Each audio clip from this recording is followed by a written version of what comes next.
thrilled that you are joining us today for this Lunch and Learn. We are excited to hear from our partners at Teach for America. Teach for America is a terrific and strong partner of Read by Fourth, and I have really enjoyed learning more about their new tutoring approach they call Ignite. And I am really just going to pass the ball immediately to the local executive director, Anna Sherbuck, and she'll introduce her team and tell you what we're going to do. But I'm sure it'll be both a presentation and an interactive conversation. So Anna, the floor is yours. Hey, thank you so much, Jenny, for having us and to your team. I see many people on the call that we work with currently, our friends or colleagues, fellow school board members of mine. And so just excited to be able to learn and share and have a conversation with you all about our Ignite program. My name is Anna Shurak, as Jenny mentioned. I'm the Executive Director of Teach for America Philadelphia, and I am joined today by my national partner, Sharia Funches, and my local partner, Kevin Waters. And all three of us will take some time throughout the call to talk about Ignite and share our program and then answer questions from you all. By way of introduction, while I work for Teach for America now, I actually came to Philadelphia in 2004, nearly 20 years ago, as a Teach for America corps member. For those of you familiar with the city, I was placed to teach 8th grade at Fitzsimons High School and at 26 in Cumberland, and then spent about 12 years in North Philly at Rhodes High School and a few years at Strawberry Mansion High School and working on the high school team in a variety of roles. And so come to you from today's position with great humility and energy about all we can accomplish for our students when we work in collective partnership together. I'm going to give my colleague Sharia a chance to introduce herself, and also Kevin. Hey everyone, like Anna shared, my name is Sharia, and in my role, I have the chance to work on our Ignite national team, which means I get the chance to support some awesome regions, including Philly, and just work really closely as they are launching and supporting them as they have Ignite on their campuses. I'll pass it to Kevin. Thanks, Sharia. Hey, everybody. I'm Kevin Waters, Managing Director of Impact and Innovation, and I'm here in Philly as our local support for our schools implementing Ignite. So I get to work with Sharia at the center and make sure things are going well for our campuses that we're implementing tutoring with. Great.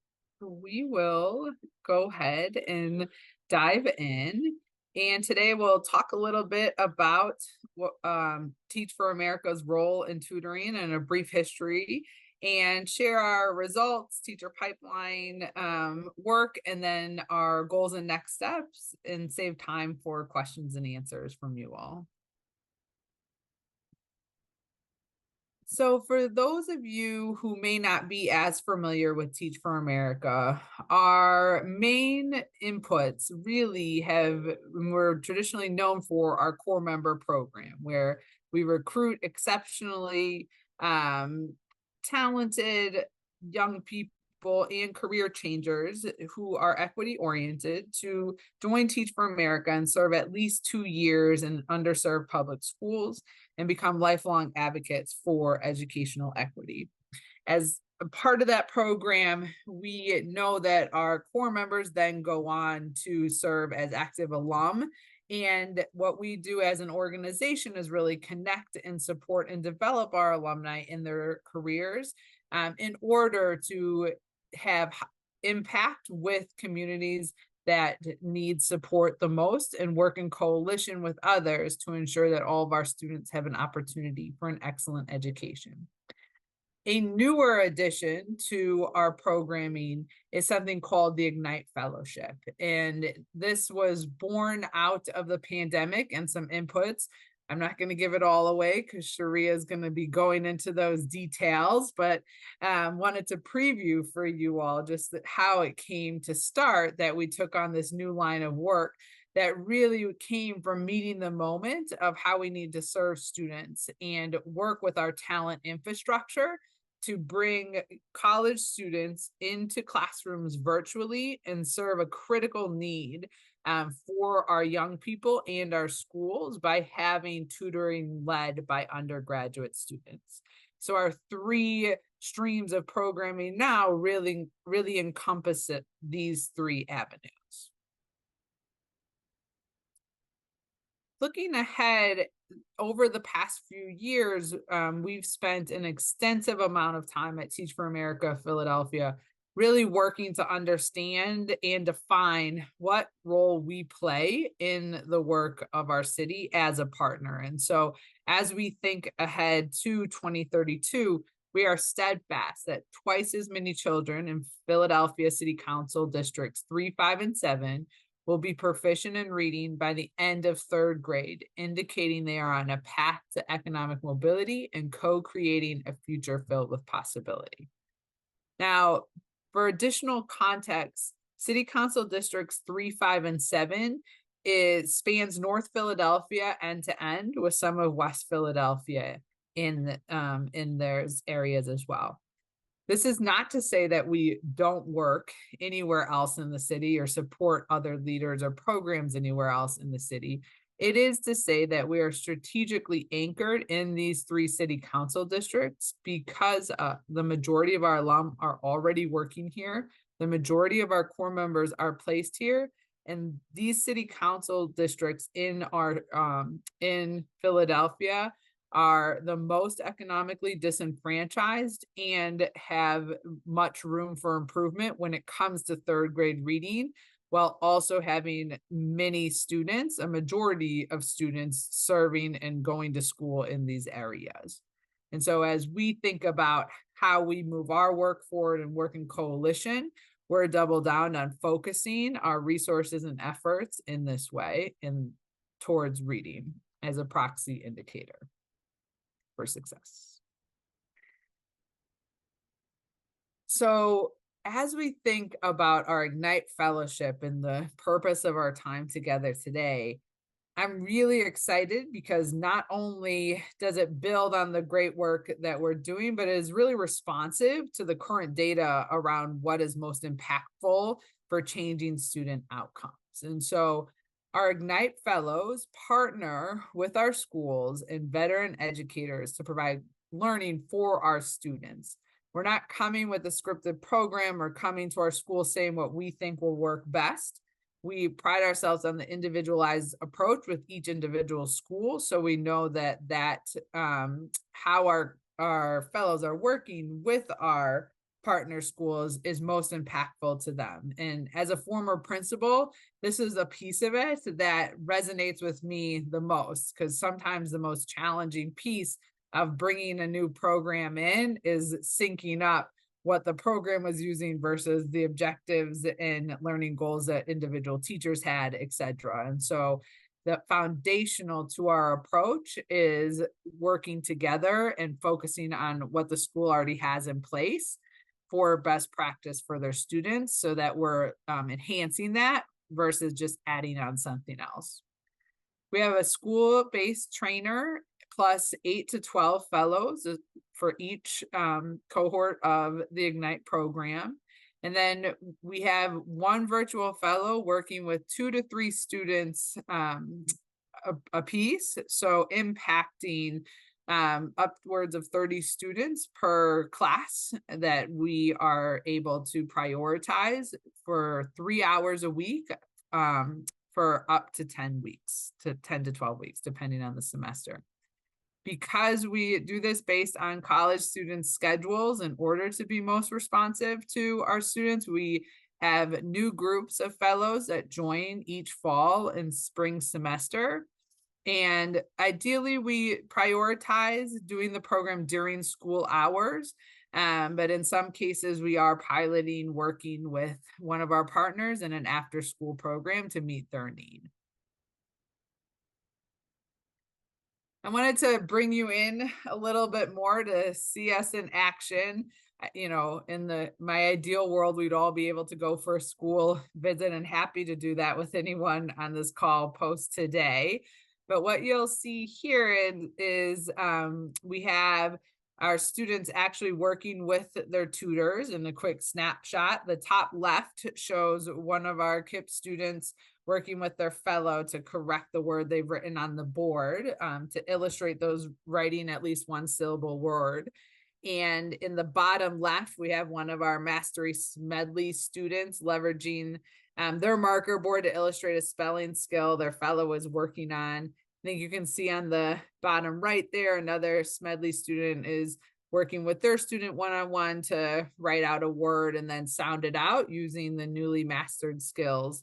And then in the top right, you'll see the trainer, which is school-based, who is able to see the progress and coordinate with all of the fellows who are the virtual college students, and move around the room to the individual students and groups to check in and make sure that there's a seamless program going on for students.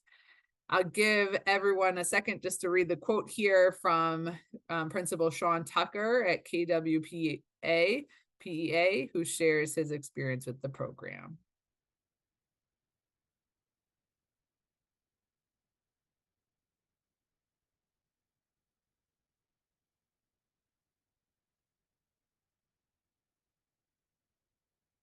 Okay. And I will now pass it over to Sharia. Thanks, Anna. And just so for some context, and to just share a little bit about my role with Ignite. And so I serve as the primary point of contact and support for the trainers, who we call our heartbeats of our program, like Sean and the other trainers that were displayed on the previous slide, in some communities like Jacksonville, DC, Philadelphia, Atlanta, and St. Louis. And our trainers just are exceptional leaders on their campuses, chosen by their school administrators to do this work and to bring Ignite to life on their respective campuses. And so Ignite began as a way to directly respond to our school partners during the pandemic. The local team in Phoenix, they were looking for a way to really show up for their school partners and their students in a really unprecedented moment in education. And so to make sure that they were doing this in the best way, they got into conversation with like our school principals, veteran teachers, educators, students. And what they continuously heard was that there was a need and a desire for three key things. I think the first was customized learning to meet students' unique academic needs. The second was connecting with students individually. Students were sharing a lot of different mental health challenges and wellness needs. And then additionally, it was like really thinking about the capacity needed to make these two things happen. And at the time, folks were just really stretched to meet the health and wellness needs of students. And they also just didn't have the capacity to offer those individualized academic supports at the time. And so the team was looking for the most research-supported ways to accelerate student learning. And by no surprise, tutoring was at the top of that list. And so given this, the Phoenix team quickly got into action about how they might leverage our core program and competencies that Anna was sharing before around finding equity-oriented leaders, and then developing them to partner with students and matching them to schools to directly lead small group learning sessions with students. And so in our first year, we only had 108 fellows partnered with students across 8 schools in Phoenix.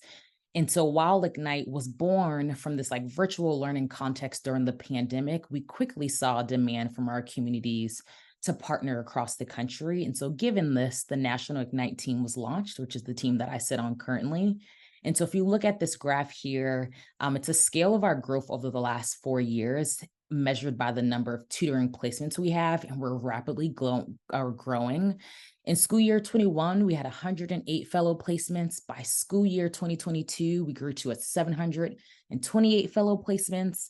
And then by school year 23, 1,600 fellow placements. And then by this school year, currently this fall, we're on track to have 23 fellow placements by the end of this school year. Partnering with over 80 partner schools across 27 different communities. And so we've just seen really encouraging results to date. And we can go to the next slide. And so if you see here, last year for the 22-23 school year, we had 96% of our partner schools reported a positive impact on students' academic growth.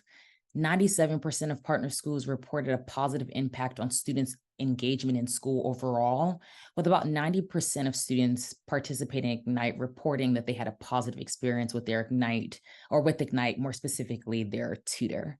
And so we're just seeing that high dosage tutoring can have a high impact when positioned with being in the school day, and then also in direct alignment with the skills that the students are currently learning, but then also customized to meet their individual needs. And so I'm going to pass it to Anna to walk us through a brief history of Ignite in Philadelphia.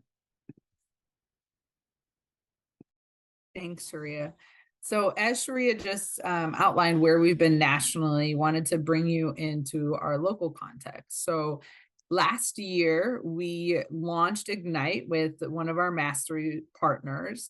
And really it came from the great research we were seeing in Phoenix, but then hearing from our school leaders here that as students transition back from the pandemic, schools' ability to show up and have individualized supports for students because of the differential in how students had fallen behind was at a pace that schools had not experienced before, as you all are familiar with. And so we were able to launch that one-on-one program with Smedley, with 9 students participating in the fall and a group of 10 students who participated in the spring. They really prioritized pulling out their students who were lowest performing and needed the most support, and through their literacy block in a time when students would usually be working independently, we were able to partner with them to provide this level of individualized instruction. We then, similar to what Sharia described, saw how impactful the program could be for students, and then quickly started talking to some of our other partners about bringing this great opportunity to them. And so we were able to this fall expand to another mastery campus, and then also work with the KIP team to start to bring Ignite to the KIP team. And so we are now working across both schools and in working with 25 first and second graders at KIP and 24th graders at Mastery Douglas. Moving into the spring semester, we're bringing on an additional Mastery campus, Mastery Harity, and then ultimately, in service of our 2032 goal, we're looking to be in partnership with many more schools across the region over the next few years. Hopefully some of you on our call today would love to learn more so that we could partner with you all to continue to support students across Philadelphia. What we've seen is that 100% of our first graders last year who worked with a fellow increased their mastery of letter names and sounds. 89% grew in both letter names and sounds. And you can see that in just under 9 weeks, the average learning of 9.22 new letter names was mastered and 10.56 letter sounds were mastered. And so the ability to learn how to read fluently with the individualized instruction from our college tutors has been really exceptional in how we've been able to accelerate progress for our students. Another secondary impact that this has had for our Philadelphia community is supporting and Teach for America, bringing more teachers to our city. And so what we know, and probably many of us have experienced, is once you do something, it sparks your interest and gives you insight into different experiences you might love. So inadvertently, Ignite has started to serve as a recruitment pipeline for new teachers to our city through college students having positive experiences working with our students, and then moving on to apply to Teach for America and go through our application process to ultimately be accepted and join us here in Philly. An example of that is one of our fellows, Sherry Sledge, was a fellow at Smedley, an Ignite fellow at Smedley, and that prompted her to apply to Teach for America. She's now leading a classroom at Potter Thomas, not, right around the corner from us here. And so overall, 43% of our Ignite fellows nationally applied to the core, and fellows are 3 times more likely to be accepted to the core than those without Ignite experience. And so we're excited to continue exploring this recruitment lane here and how the two go hand in hand, participation in Ignite and bringing new teachers to our city. And so in terms of our goals and next steps after our initial pilot, like I mentioned, in expansion, we're looking to continue to learn and innovate and expand our fellowship to schools across the city to not only meet the tutoring demands of our school partners, but be able to serve as a dynamic solution to really changing conditions, especially with ESSER's funds starting to expire and schools having to come into different approaches with how they are meeting the needs of students, and also changing conditions in the landscape. And so for the 24-25 school year, we're looking to partner with 5 total schools and to place over 100 fellows, which would impact over 200 elementary students, putting them on track to make gains in their individualized experiences. And so if you or someone is interested in observing, learning more, discussing a possible partnership, or just learning from the program, or if you're like, hey, we're doing this really great thing, I think you all could learn from any and all of those types of experiences and outreach, I would welcome. And so would love to have a follow-up conversation. You could either email Kevin or scan the QR code that's on this slide here for us to be connected. And with that, I'll open it up for Q&A and we can go from there. I don't know if you want to take the screen down, Kevin, for Q&A so we can see each other. I can get us kicked off with one question that was sent in the chat, and I'll pose it to you, Anna. Do you only work with charter schools, or does the district also welcome you into public schools with Ignite?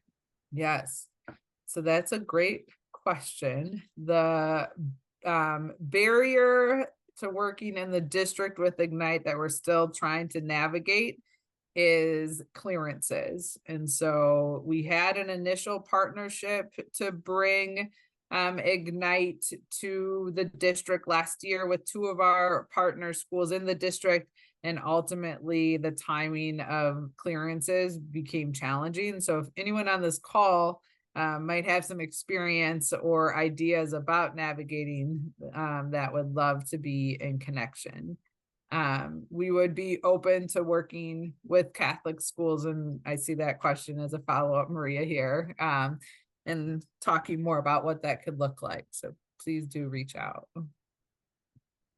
Anna, who's the best person for people to reach out to? Is it Sharia? Is it you? Is it Kevin? Yeah, Kevin, it would be great to reach out to. If you want to drop, Kevin, your email in the chat there. Any of us will be happy to be of assistance, but I know Kevin will definitely get back to you ASAP.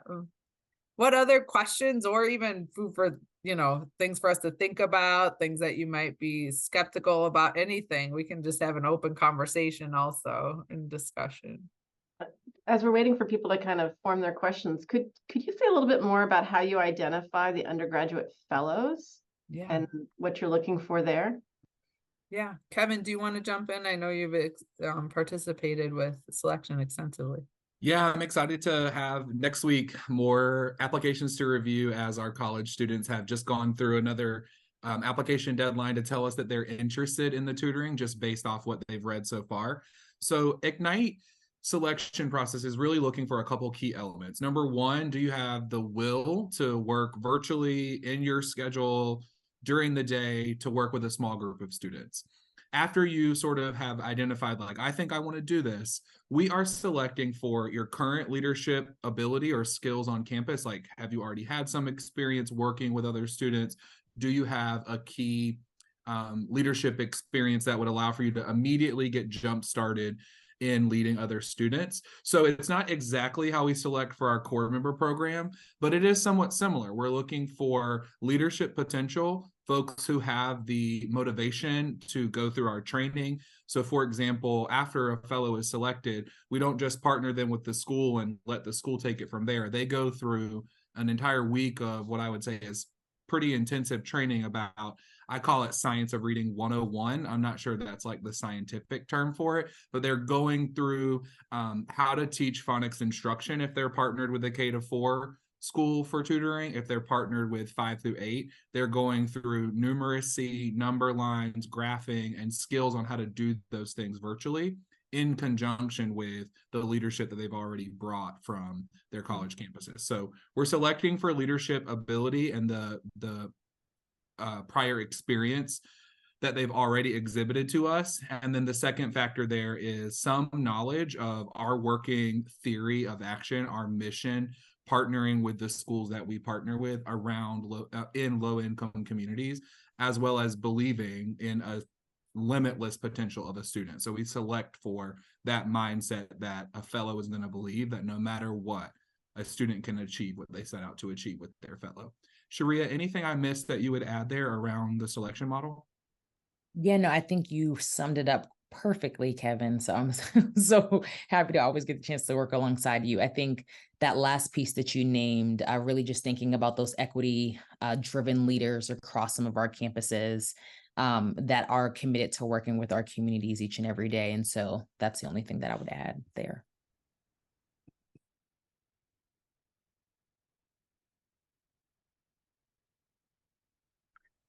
And you talked about how the actual tutoring approach is really driven by the school itself, if I understood you right.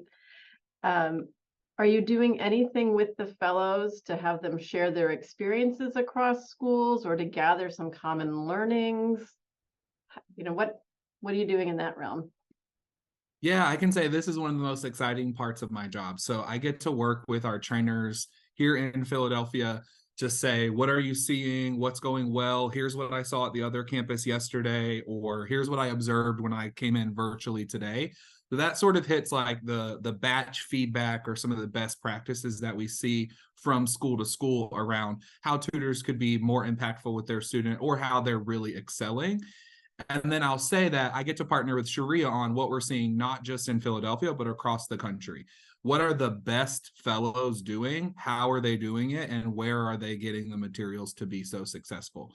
And so the way in which we piloted with Smedley allowed for me to meet with that trainer several times throughout the semester so she could highlight for me the 2 or 3 best fellow work, how their experiences were going in their 30-minute pocket of learning with their student.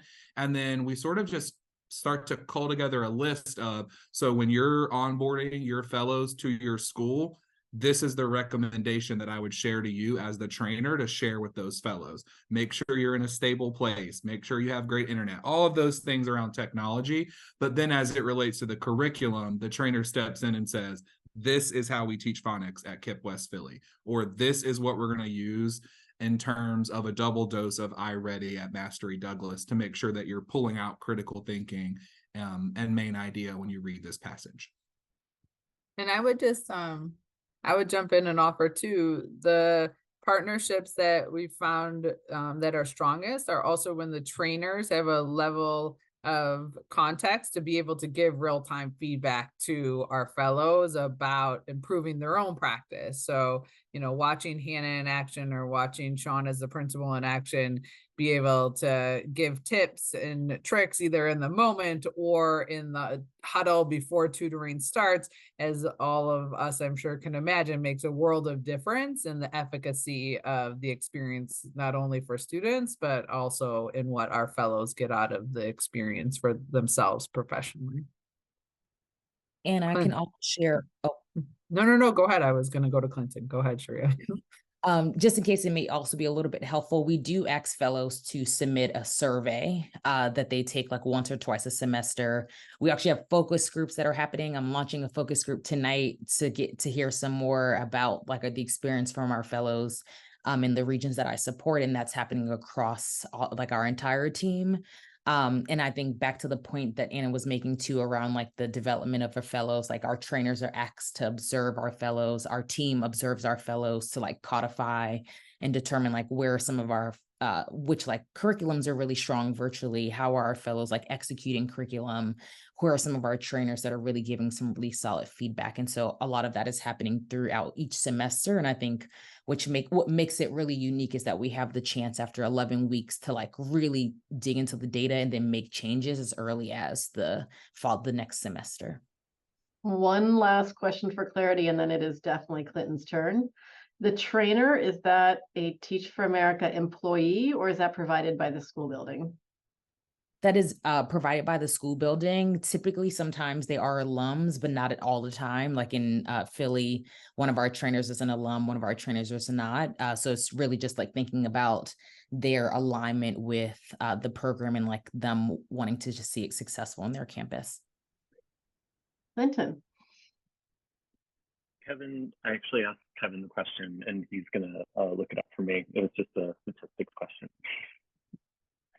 But really cool what y'all are doing and how you're sharing. I've been a regional director with AmeriCorps Volunteers before, and just you guys are doing great stuff. Thanks, Clinton. And we have another question in the chat about demographics of tutors and young students. So any training essentially about student backgrounds and working with students across identities, noting that we do select for fellows to know that all students have limitless potential, but then how do we work with fellows to pull that potential out? So Sharia, can you jump in with some statistics about what the demographics of fellows looks like? And then Anna and I maybe can jump in with how we do things here in Philly. Yeah, I was just looking at this today, so let me make sure I pull up the numbers that I think would be really helpful.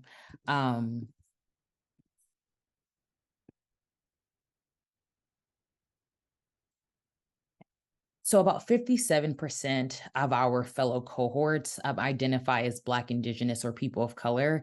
About 45% of them come from low-income backgrounds and or were the first in their family to attend college.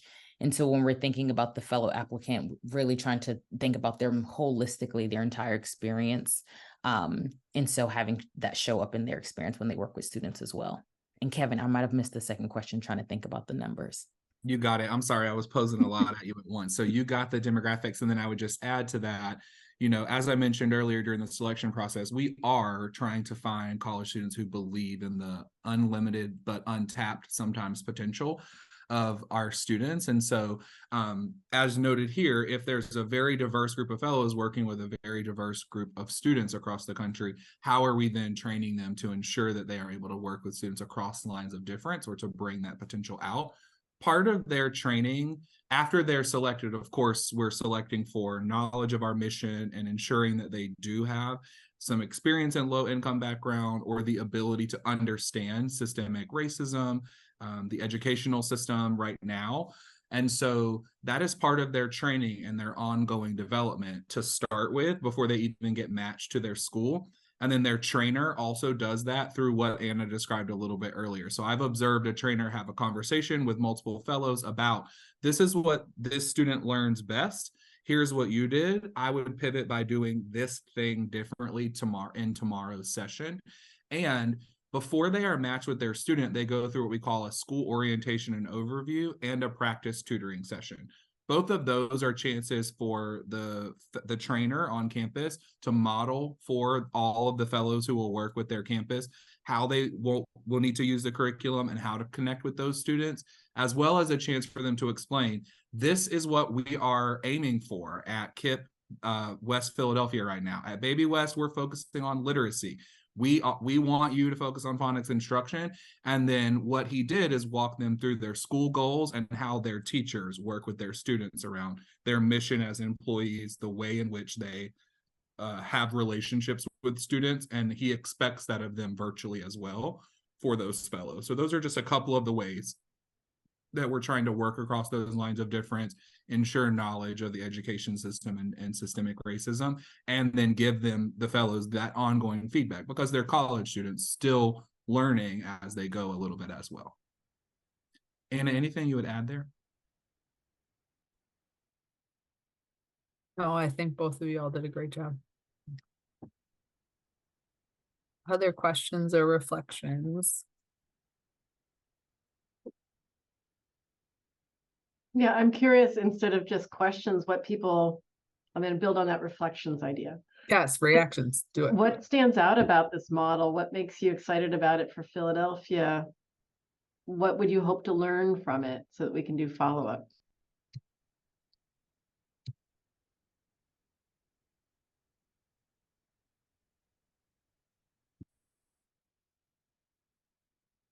And even what brought you to this lunch and learn today? And did you get what you need out of it? And if not, let us know so we can. Bibi.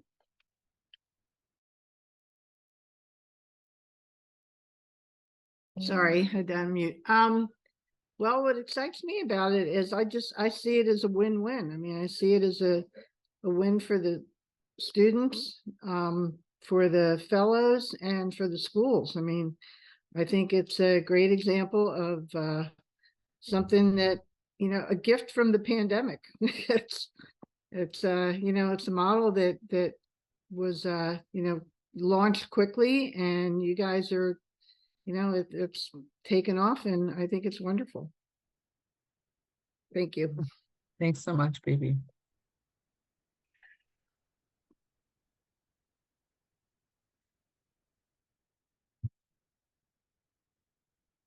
How about others on the call who have your own tutoring approaches or been involved in tutoring? How does this all sound to you? Are there opportunities for partnership or interesting learnings?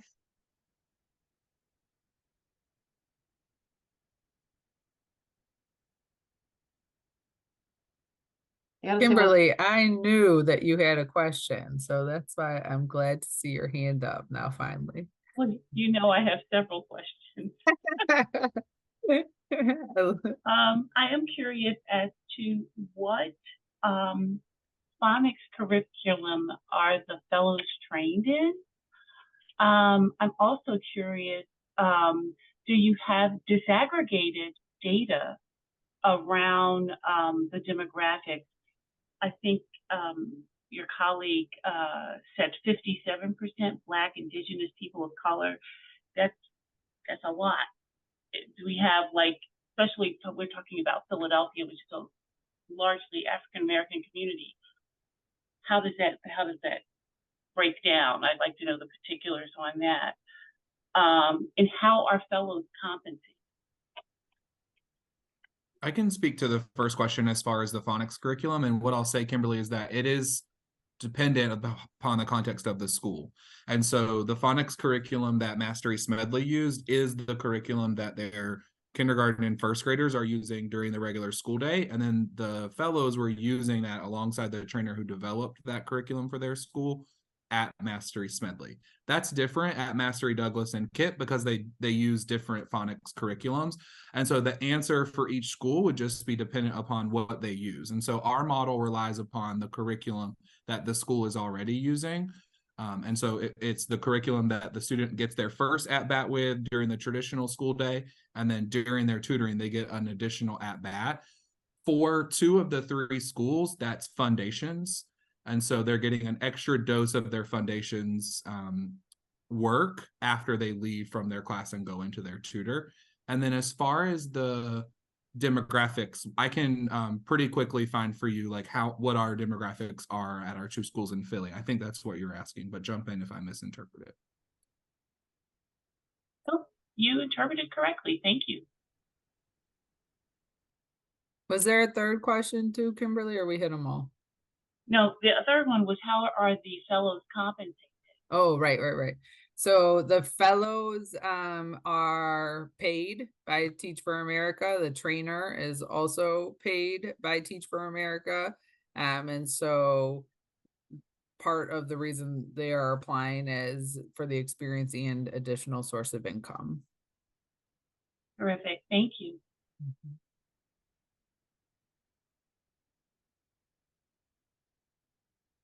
Hi, I have more of a comment than a question, if that's okay. My name is Mandy Ubley. I'm with Collaborative Classroom, and across the country, we have partnered with a variety of expanded learning organizations in Texas, Literacy Now, in Florida, Read to Succeed, and the results are just astonishing in the best possible way.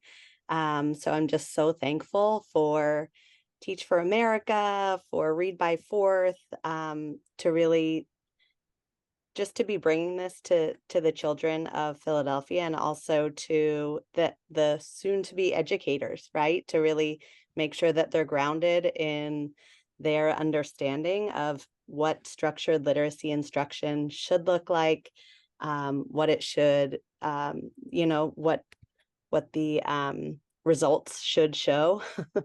Just from someone who has seen it work elsewhere, I'm really glad that it's in my backyard now for that expanded learning time of the day. So thank you all for your work.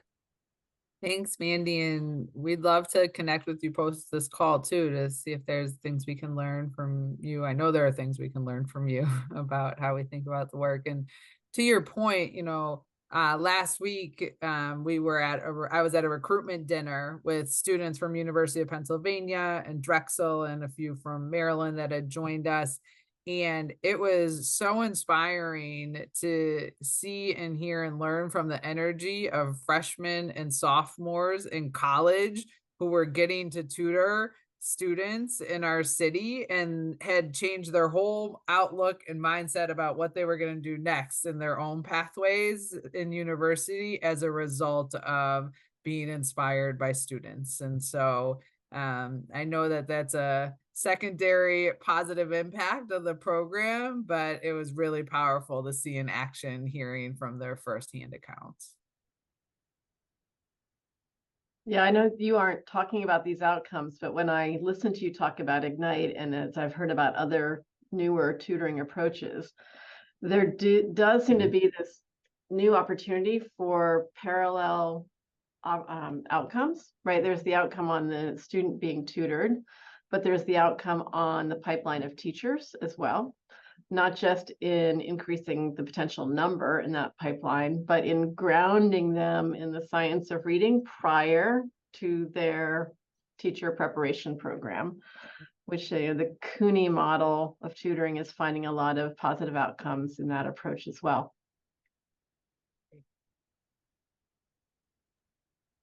I see. Oh, I was just going to say, and I was going to jump in on that. Rafi, tell me if I'm saying your name incorrectly, but I was just typing something back and figured I would just come off mute and say it for everybody. That level of support for all students, whether in a subgroup of ELL students or students who are one or more grade levels behind, all of our support mostly takes place at the trainer level. And so fellows are working with consistent groups of students. And so if a fellow is grouped with a student that is an English language learner, maybe a student who has an IEP during the school day, or who has additional supports that they receive during the school day, the trainer is preparing that fellow or those fellows, if there's more than one group, for the type of support that they need to give their student. So what that often looks like, and I will admit this is an area of learning for us as we partner with different schools because it looks differently across schools. What it typically looks like is the trainer saying to a fellow, here are your 2 or 3 students you'll be working with. Here's a little bit of the background about where they're coming from and what you're working on with them. And then I've heard trainers say, for additional context here, this is one of our ELL students, or this student has additional supports when they're learning during the day. So here's what might work best. And then they will model for them multiple strategies that they can use and do a mock tutoring session. And then we observe our fellows. And so they either implemented that strategy and get feedback to affirm that they used it, or they get some developmental feedback, like that didn't work as well as what we had hoped or as the trainer had hoped. And then they will implement a new strategy or deploy potentially sit in on a session with them or co-lead with them one day to help them get that strategy down for whatever the student's need is.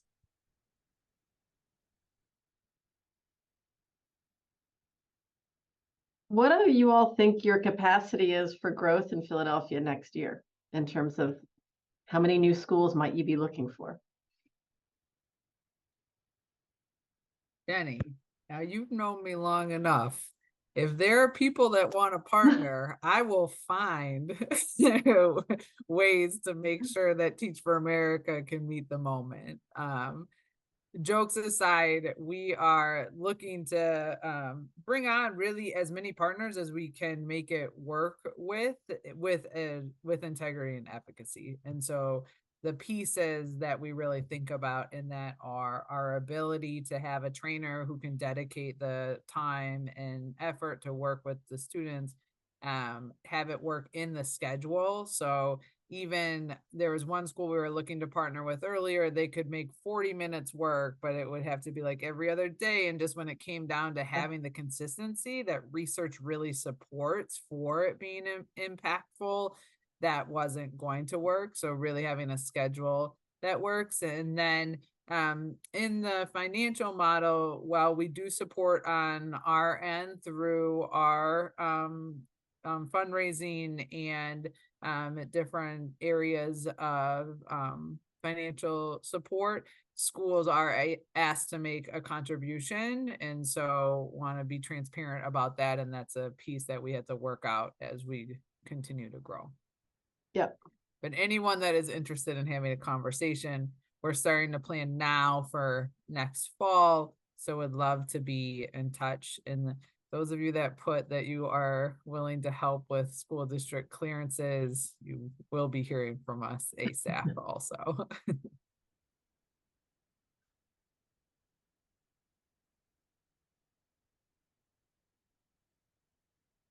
Right. Any other thoughts?